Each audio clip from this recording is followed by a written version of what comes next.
नमस्कार, जय Hind, Vande Mataram. GRP king YouTube channel में आपका फिर से बहुत बहुत स्वागत है। अगर आप हमारे यूट्यूब चैनल पर नए हो तो सब्सक्राइब जरूर करें।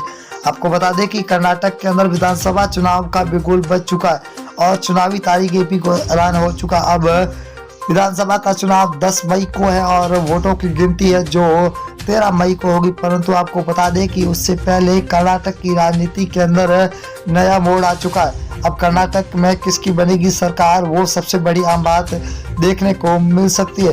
परंतु आपको बता दें कि कर्नाटक के अंदर 224 सीटों का सबसे बड़ा एग्जिट पोल सर्वे निकल के आ चुका है कि कर्नाटक में अब की बार किसकी बनेगी सरकार। हम आपके बीच में जो सर्वे लेकर हाजिर हुए, उस सर्वे को देखते हुए सभी पार्टियां हरकत में आ चुकी है कि 2018 की तरह फिर से क्या कांग्रेस और जेडीएस गठबंधन करेगा या फिर बनेगी बीजेपी की सरकार। हम आपके बीच में जो सबसे बड़ा एग्जिट पोल लेकर हाजिर हुए हैं, जो टीम नाउन और फलोदी सट्टा बाजार ने सी वोटर ने जारी किया है 224 सीटों का सबसे बड़ा एग्जिट पोल। हर एक सीट के बारे में आपको बताएंगे कि अब की बार कौन सी विधानसभा की सीट किस पार्टी को मिलती हुई दिखाई दे रही है। सबसे बड़ा सर्वे जारी हो चुका है और कांग्रेस और बीजेपी के बीच में खलबली मच चुकी है कि क्या जेडीएस किसका बिगाड़ेगी खेल और किसे मिलेगा पूर्ण बहुमत। ये सबसे बड़ी आम बात देखने को मिल सकती है। हम आपके बीच में जो सर्वे लेकर हाजिर हुए 224 सीटों का सबसे बड़ा सर्वे है। हर एक सीट के बारे में आपको बताएंगे कि कौन सी सीट। 224 सीटों में से पहली सीट की अगर मैसूर जिला, जहां पर को 10 सीट है, 10 में से बीजेपी को 3, जेडीएस को 2, कांग्रेस को 7 सीट मिल रही है, तो अन्य को यहाँ पर 0 सीट पर मिलता हुआ दिखाई दे रहा है। अगर हम बांगलकोट की बात करें तो कुल 7 सीटें, जहां बीजेपी को 2, जेडीएस को 1, कांग्रेस को 3 और अन्य के खाते में 1 सीट जाती हुई दिखाई दे रही है। बेल्लारी की बात करें, बेल्लारी जिले के अंदर 9 सीट है, 9 में से बीजेपी को 3, जेडीएस को 2, कांग्रेस को 4, यहाँ पर अन्य को 0 सीट मिलती हुई दिखाई दे रही है।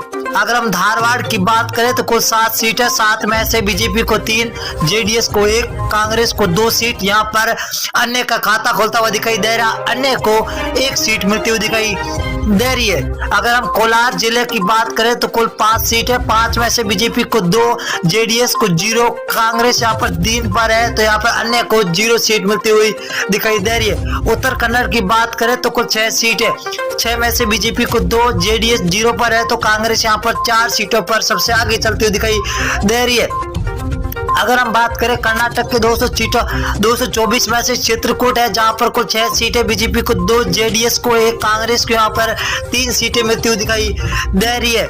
यहाँ पर जेडीएस का खाता खुलता हुआ दिखाई दे रहा है। तो अगला जिला है हसन के अंदर कुल 7 सीटें, 7 में से बीजेपी को 3, जेडीएस को 1, तो कांग्रेस यहाँ पर 3 सीटों पर है, तो अन्य को खाते में 0 सीट जाती हुई दिखाई दे रही है। अगली विधानसभा है बीवीएम पश्चिमी दक्षिण, जहां पर कुल 8 सीटें हैं, 8 में से बीजेपी को 3, जेडीएस 0 पर है, तो कांग्रेस 4 सीट पर, अन्य को खाते में 1 सीट जाती हुई दिखाई दे रही है। बीवीएमपी मध्य, जहां पर कुल 8 सीटें, 8 में से बीजेपी को 2, जेडीएस को 1, कांग्रेस को 4 सीटें मिलती हुई दिखाई दे रही है। यहाँ पर बीजेपी और कांग्रेस बीच में सीधी टक्कर होती हुई दिखाई दे रही है।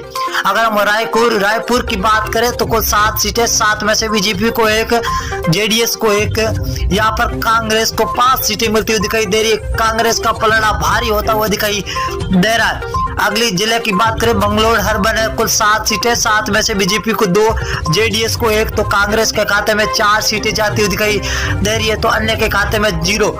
तुमकुर के अंदर 10 सीट है, 10 में से बीजेपी को 3, जेडीएस को 2, तो कांग्रेस यहाँ पर 6 सीटों के साथ सबसे आगे सरकार अब की बार बनती हुई दिखाई दे रही है। दामनगेरे की बात करें तो दामनगेरे के अंदर है कुल 8 सीटें, 8 में से बीजेपी को 2, जेडीएस को 2 और कांग्रेस के खाते में 4 सीटें जाती हुई दिखाई दे रही है। अगर बेलगाम की बात करें तो 18 सीटें, ये बहुत ही बड़ी विधानसभा है, कुल 6 सीटें, 6 में 18 है, 18 बीजेपी को 6, जेडीएस को 2 और कांग्रेस को 9 सीट मिल रही है, तो अन्य के खाते में 0 जाती हुई दिखाई दे रही है। बीवीएमपी उत्तर, इसकी बात करें तो 8 सीटें, कुल 8 में से बीजेपी को 1, जेडीएस को 1, कांग्रेस के खाते में 4, तो अन्य के खाते में 2 सीटें जाती हुई दिखाई दे रही है। शिमोगा की बात करें तो कुल 7 सीटें, 7 में से बीजेपी को 2, जेडीएस 0 पर है, तो यहाँ पर कांग्रेस का 5 सीटों के साथ सबसे आगे चलना यहाँ पर बताया जा रहा है। अगली विधानसभा की बात करें तो बीजापुर जिला है, जहां पर कुल 8 सीटें है, बीजेपी को 4, जेडीएस को 1, कांग्रेस के खाते में 3 सीटें जा रही है तो अन्य को 0 सीट मिलती हुई दिखाई दे रही है। अगले जिले की बात करें तो मंडुया है, मंडुया के अंदर है 7 सीटें, 7 में से बीजेपी को 1, जेडीएस को 1, बीच कांग्रेस के खाते में 5 सीटें जाती हुई दिखाई दे रही है। तो कर्नाटक के अंदर है बीजेपी और कांग्रेस के बीच में सीधी टक्कर। हावेरी की बात करें तो हावेरी जिले के अंदर कुल 6 सीटें, 6 में से बीजेपी को 1, जेडीएस को 1, तो कांग्रेस के खाते में 4 सीट जाती हुई दिखाई दे रही है। बिंदरी की बात करें तो बिंदरी के अंदर 6 सीटें, 6 में से बीजेपी को 1, जेडीएस 0 पर है तो कांग्रेस 5 सीटों के साथ सबसे आगे चलती हुई दिखाई दे रही है। गुलबर्गा की बात करें तो गुलबर्गा जिले के अंदर 9 विधानसभा है, जहां बीजेपी को 4, जेडीएस को 2, कांग्रेस को 2 सीटें मिलती हुई दिखाई दे रही है। अगली विधानसभा की और बात करेंगे तो चिकमगलूर है, जहां पर कुल 5 सीटें, 5 में से बीजेपी को 3, जेडीएस को 1, तो कांग्रेस को 1 सीट मिलती हुई दिखाई दे रही है।